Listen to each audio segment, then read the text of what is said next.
Movie के start में ही एक शख्स ईथन हंट को एक एनवलप थमा देता है। हमेशा की तरह ईथन हंट को एक और नया मिशन मिला है। अपनी आइडेंटिटी कंफर्म होने के बाद उसे मिशन की इंफॉर्मेशन मिलती है। मिशन में उसे ये बताया जाता है कि 2 साल पहले तुमने जिस सोलोमन लेन को पकड़ा था उसी के लोग अभी तक एक्टिव हैं। एक खुफिया मिशन को लेकर वो आगे बढ़ रहे हैं जो एक अपोसिल्स के नामी संगठन को चलाते हैं। 2 साल पहले जब कश्मीर में स्मॉल पॉक्स की महामारी हुई थी उसके जिम्मेदार भी ये अपोसिल्स के लोग ही हैं। इस मिशन का लीडर है जॉन लार्क, जिसकी आइडेंटिटी छुपी हुई है, जिसकी वजह से आज तक उसे कोई पकड़ नहीं पाया। लेकिन उसी का साथी डेल ब्रुक, जिसकी आइडेंटिटी अब पता चल चुकी है, उसके पास न्यूक्लियर मिशन की इंफॉर्मेशन है। न्यूक्लियर बॉम्ब को लॉन्च करने के लिए उन्हें इन प्लूटोनियम के 3 गोलों की ज़रूरत है। उनका मिशन है न्यूक्लियर तबाही की वजह से दुनिया की 1/3 आबादी को नष्ट करना। ईथन हंट को ये मिशन मिला है कि इन 3 प्लूटोनियम गोलों की डीलिंग को रोकना और उसे हासिल करना, अगर तुम इसे स्वीकार करते हो तो। और अपना ईथन मिशन के लिए आगे निकल पड़ता है। बर्लिन में हम ईथन, लूथर और बेंजी को देखते हैं जो उन प्लूटोनियम गोलों के डीलर्स का इंतज़ार कर रहे थे। इतने में वो डीलर वहां पहुंच जाता है। लूथर पैसों से भरा बैग लेकर वैन में बैठा था कि अचानक कोई उसे पकड़ लेता है। यहाँ ईथन उस डीलर से पैसों की बात करता है, लेकिन उससे पहले वो उन गोलों को देखना चाहता था। बेंजी उन प्लूटोनियम के गोलों की जांच करता है। ईथन को जब ये कंफर्म हो जाता है तो वो अपने दोस्त लूथर से पैसे लाने को कहता है, लेकिन लूथर से कोई कांटेक्ट नहीं होता। तभी वहाँ एक तीसरा गैंग भी पहुँच जाता है। वो आते ही उन लोगों पर हमला कर देते हैं और उस हमले में उस डीलर की जान चली जाती है। जिन लोगों ने उन पर हमला किया वो लोग लूथर को गन पॉइंट पर रखकर उन प्लूटोनियम की मांग करते हैं, लेकिन ईथन कभी अपने दोस्तों की जान का सौदा नहीं करता। वो लूथर को बचाने के चक्कर में उन प्लूटोनियम को खो देता है। ये ईथन की सबसे बड़ी भूल थी कि उसने अपने दोस्त को बचाने के चक्कर में प्लूटोनियम को खो दिया। कुछ दिनों बाद हम देखते हैं कि डेल ब्रुक को ईथन ने पकड़ लिया था। उसके पास लॉन्च कोड्स और न्यूक्लियर मिसाइल्स की सारी जानकारी थी और वो सारा डाटा डेल ब्रुक के मोबाइल में सेव था, जिसे ईथन हासिल करना चाहता था। जब डेल ब्रुक को होश आता है तो उसके सामने न्यूज़ चल रही थी कि कई सारी धार्मिक स्थलों पर न्यूक्लियर लॉन्च हो चुका है और कई लोगों की जानें जा चुकी है। न्यूज़ देखकर डेल ब्रुक बहुत खुश होता है। उसे लगता है कि उनका मिशन कामयाब हो चुका था। तभी वहाँ ईथन और लूथर आते हैं। वो आते ही उससे कहते हैं कि इस सारी तबाही के जिम्मेदार तुम हो। डेल ब्रुक उनसे पूछता है कि मैं इस हॉस्पिटल में कब से हूँ। तब लूथर कहता है कि तुम 2 हफ्तों से बेहोश हो और इन्हीं 2 हफ्तों में ये न्यूक्लियर अटैक हो चुके। लूथर डेल ब्रुक से मोबाइल ओपन करने को कहता है क्योंकि उन्हें जॉन लार्क की इन्फॉर्मेशन चाहिए थी। तब डेल ब्रुक उनसे मांग करता है कि इस न्यूज़ चैनल पर अगर तुम मेरा ऐलाननामा, यानी ये न्यूक्लियर अटैक मैंने करवाए हैं, ये तुम बता दोगे तो मैं इसका पासकोड तुम्हें बता दूंगा। उसके कहने के मुताबिक लाइव न्यूज़ चैनल पर उसका ऐलाननामा पढ़ा जाता है। ये देखकर वो बहुत संतुष्ट होता है और अपना मोबाइल अनलॉक कर लूथर के पास देता है। उस मोबाइल की मदद से लूथर न्यूक्लियर अटैक्स का सारा डाटा हासिल कर लेता है। तब डेल ब्रुक हंसते हुए उनसे कहता है कि अब इसका क्या फ़ायदा, अटैक्स तो हो चुके। इतने में देखते ही वो हॉस्पिटल एक सीबीआई ऑफिस में बदल जाता है। यहाँ डेल ब्रुक को उन लोगों ने बेवकूफ़ बनाया। वो न्यूज़ वाला और कोई नहीं बल्कि बेंजी था। लूथर उससे कहता है कि तुम्हारा एक्सीडेंट सिर्फ 1 घंटे पहले ही हुआ है। ईथन की टीम ने बड़ी ही चालाकी से डेल ब्रुक से उस सारी इन्फॉर्मेशन हासिल कर ली। ये देखकर डेल ब्रुक को बड़ा सदमा लगता है। अगले सीन में हम मिस्टर सेक्रेटरी को देखते हैं जो ईथन से कह रहे थे कि लंदन में व्हाइट विडो नामी ये लड़की जॉन लार्क से मिलने वाली है। प्लूटोनियम के गोलों की डीलिंग अब इनके बीच होने वाली है। उन प्लूटोनियम को हासिल करने के लिए तुम्हारे पास ये आखिरी मौका है जो तुमने अपने दोस्त की जान बचाने के चक्कर में उन्हें गंवा दिया। इतने में वहाँ सीआईए चीफ भी आती है और वो सेक्रेटरी से कहती है कि ईथन हंट के साथ सीआईए एजेंट भी रहेगा। इसका नाम वॉकर है और वो सीआईए चीफ के लिए काम करता था। ईथन वॉकर से मिशन की इंफॉर्मेशन शेयर करता है। वो उससे कहता है कि हमें इन ट्रैकर्स की मदद से पहले जॉन लार्क को तलाश करना होगा, फिर मैं उसकी आइडेंटिटी और जॉन लार्क बनकर व्हाइट विडो से मिलूंगा और प्लूटोनियम की डीलिंग करूंगा। जॉन लार्क भी मिशन समझ जाता है और वो दोनों पैराशूट की मदद से जहाज से कूद जाते हैं।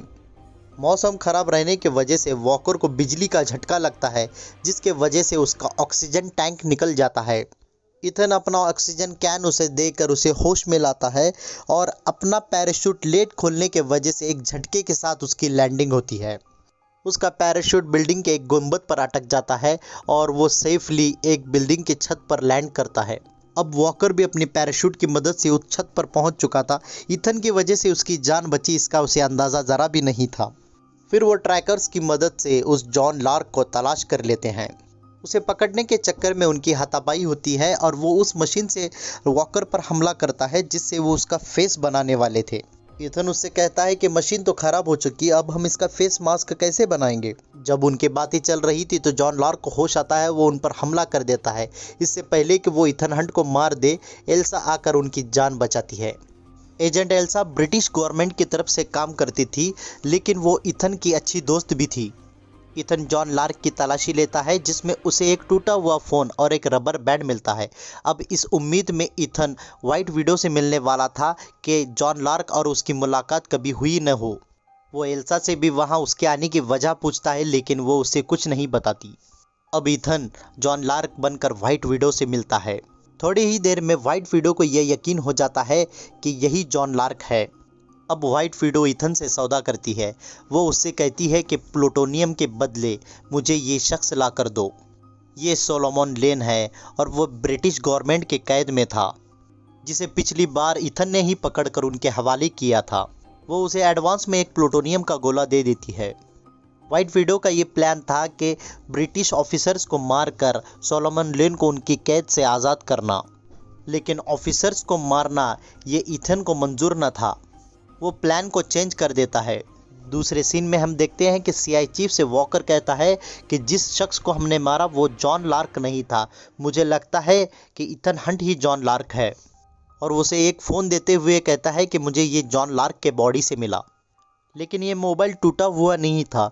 यहाँ हमें ये यकीन हो जाता है कि वॉकर इथन हंट को फंसाने की कोशिश कर रहा था। अगले सीन में हम ब्रिटिश ऑफिसर्स के साथ सोलोमन लेन को देखते हैं, जिसे वो एक सेफ जगह ले जा रहे थे, लेकिन इथन उन ऑफिसर्स को मारने के बजाय वो ट्रक को पानी में ढकेल देता है जिसमें सोलोमन लेन कैद था। वो ट्रक पानी में गिरते ही इथन के आदमी आकर सोलोमन लेन को वहाँ से ले जाते हैं। वहीं दूसरी तरफ किस कारनामे के बाद इथन और वॉकर के पीछे ब्रिटिश गवर्नमेंट की पुलिस पड़ जाती है। एक ज़बरदस्त बाइक राइड और एक लंबे चेस के बाद इथन उन्हें चकमा देकर बेंजी और लूथर के जरिए वहां से निकल जाता है। अब सोलोमन उनके कब्जे में था। वो वहां से निकल ही रहे थे कि अचानक उनके कार पर कोई हमला कर देता है।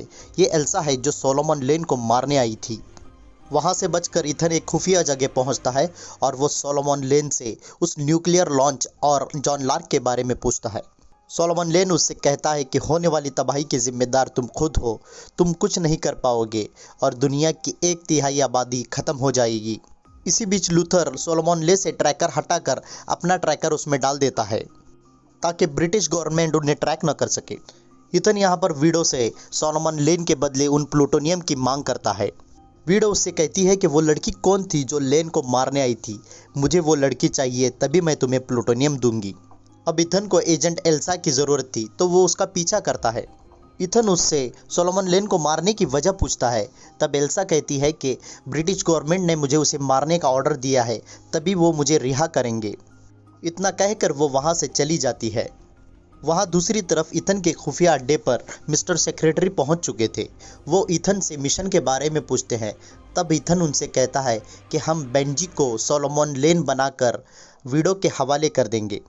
तब मिस्टर सेक्रेटरी कहते हैं कि ये मिशन रोकने के लिए मुझे भेजा गया है। उन्हें लगता है कि जॉन लार्क तुम ही हो। सीआईए के पास सबूत है और वो जानते हैं कि तुम सोलोमन लेन से मिले हुए हो, इसीलिए मुझे तुम्हें अरेस्ट करके लाने को कहा गया है। इथन को कुछ समझ नहीं आता। सबसे पहले वो मिस्टर सेक्रेटरी को बेहोश कर देता है ताकि वो अपना मिशन आगे बढ़ा सके। फिर वो अपने मिशन की तैयारी करते हैं।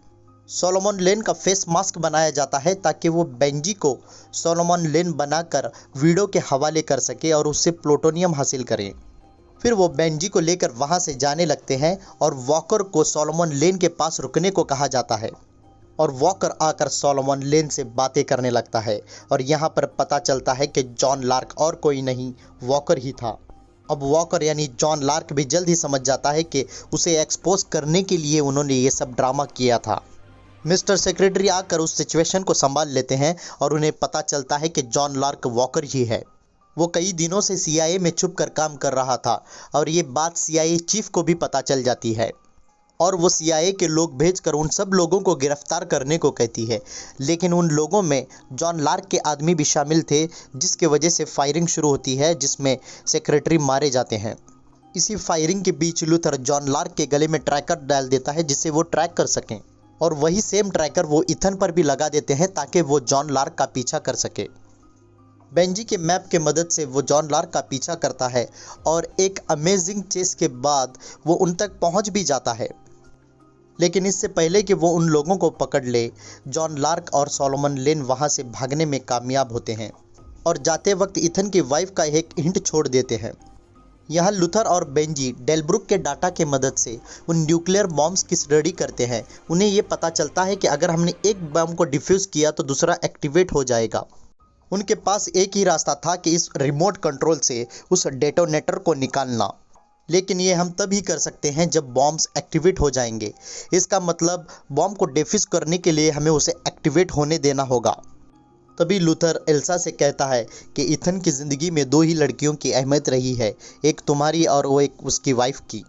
वो उसकी वाइफ जूलिया के बारे में एल्सा को सब कुछ बता देता है। लूथर की बातें और इथन की हकीकत सुनकर एल्सा उनके साथ मिशन ज्वाइन करने को तैयार होती है। अब इथन की टीम सोलोमन लेन के ट्रैकर की मदद से कश्मीर पहुंच जाते हैं। यहाँ पर लेन उन प्लूटोनियम की मदद से उन बॉम्ब्स को सेट कर रहा था। न्यूक्लियर लॉन्च करने के लिए 15 मिनट का टाइम सेट करके उसका रिमोट वो जॉन लार्क को दे देता है और उससे कहता है कि मैं यहीं रुकूंगा क्योंकि मेरा सफ़र यहीं पर ख़त्म हुआ, और वहाँ से लार्क को वो निकलने को कहता है। इथन की टीम वहाँ पहुँच चुकी थी। पहुँचते ही वो सबसे पहले उन बॉम्ब को तलाश करने की कोशिश करते हैं, लेकिन तभी हम देखते हैं कि जूलिया भी वहाँ मौजूद थी। जूलिया एक डॉक्टर थी। कश्मीर में स्मॉल पॉक्स की महामारी के लिए उन्होंने वहाँ पर कैंप लगाया था। उसे वहां पर देखकर इथन हैरान था और वो और भी डर गया था। तभी सर्चिंग के दौरान लूथर को एक बॉम्ब मिल जाता है और वो लूथर को उस बॉम्ब को डिफ्यूज करने को कहते हैं और दूसरे बॉम्ब की तलाश के लिए निकल पड़ते हैं। उस कैंप से निकलते ही जॉन लार्क उस बॉम्ब को एक्टिवेट कर देता है और वहां से भागने की कोशिश करता है। बॉम्ब एक्टिवेट हो जाने के बाद लूथर इथन से कहता है कि हमारे पास सिर्फ 15 मिनट हैं। इथन लार्क के पीछे जाता है, वहीं बेंजी और एल्सा दूसरा बॉम्ब ढूंढने के लिए चले जाते हैं। जॉन लार्क के साथ 2 हेलीकॉप्टर वहां से निकल रहे थे। एक हेलीकॉप्टर के लगेज को पकड़कर इथन उनका पीछा करता है और एक अमेजिंग स्टंट के बाद वो अपने आप को संभाल लेता है। यहाँ टाइम तेज़ी से कम हो रहा था। वहीं जूलिया लूथर के पास पहुँचती है। लूथर उसे सब कुछ बता देता है। वहीं दूसरी तरफ इथन दूसरे हेलीकॉप्टर में लगेज के रस्सी की मदद से हेलीकॉप्टर में चढ़ जाता है और दूसरे हेलीकॉप्टर की कमांड अपने हाथ में ले लेता है। यहीं दूसरी तरफ एल्सा को सोलोमन लेन दिख जाता है और उसी के कमरे में उसे दूसरा वाला बॉम्ब भी मिल जाता है। वो बेंजी को बता ही रही थी कि तभी लेन उस पर हमला कर देता है। वहाँ हेलीकॉप्टर चेस में लार्क को अब पता चल चुका था कि इथन उसका पीछा कर रहा है। यहाँ बेंजी एल्सा की तलाश में सोलोमन लेन तक पहुँचता है, लेकिन इससे पहले कि वो कुछ करे सोलोमन लेन उसे भी मारकर फांसी पर लटका देता है। एल्सा जैसे तैसे उस कुर्सी को तोड़कर लेन को मारती है और बेंजी को बचा लेती है। वहीं हेलीकॉप्टर चेस के दौरान इथन अपने हेलीकॉप्टर से लार्क के हेलीकॉप्टर को क्रैश कर देता है और वो दोनों वहीं से नीचे गिर जाते हैं। इथन के पास अब 4 मिनट का समय बचा था। जॉन लार्क और इथन की हाथापाई होती है जिसमें रिमोट कंट्रोल एक पहाड़ के किनारे जा गिरता है और इस फाइट के दौरान वो दोनों रस्सी से लटक जाते हैं। रिमोट को हासिल करना इथन के लिए ज़रूरी था, तो वो हेलीकॉप्टर की रस्सी को ज़ोर से खींचता है जिसके हुक के वजह से जॉन लार्क मारा जाता है। लेकिन अभी भी इथन पहाड़ के एक हिस्से से लटका हुआ था। अब यहाँ न्यूक्लियर बॉम्ब को डीएक्टिवेट करने के लिए बेंजी और लूथर तैयार थे, लेकिन उन्हें ये पता न था कि इथन ने वो डेटोनेटर हासिल किया या नहीं। लेकिन उन्हें इथन पर भरोसा था और उस भरोसे के चलते न्यूक्लियर डिवाइस को वो आखिरी सेकंड पर काटने का फैसला करते हैं और आखिरी सेकंड में वायर को कट करने के बाद यहाँ पर सीन पूरा सफ़ेद हो जाता है और इस धुंधले सीन के बाद हमें इथन को दिखाया जाता है। हम देखते हैं कि इथन ने वो डेटोनेटर हासिल कर लिया था और बिल्कुल आखिरी सेकंड में उन्होंने न्यूक्लियर अटैक्स को होने से बचा लिया। बॉम्ब्स डीएक्टिवेट होते ही वो प्लूटोनियम बाहर निकलते हैं वहीं एक मेडिकल टीम इथन तक पहुंच जाती है और उसे कैंप में लाया जाता है। वहां उसे जूलिया मिलती है। उसे देखकर वो बहुत खुश था। मिशन की कामयाबी के बाद वो एक दूसरे को मुबारकबाद देते हैं और इसी सीन के साथ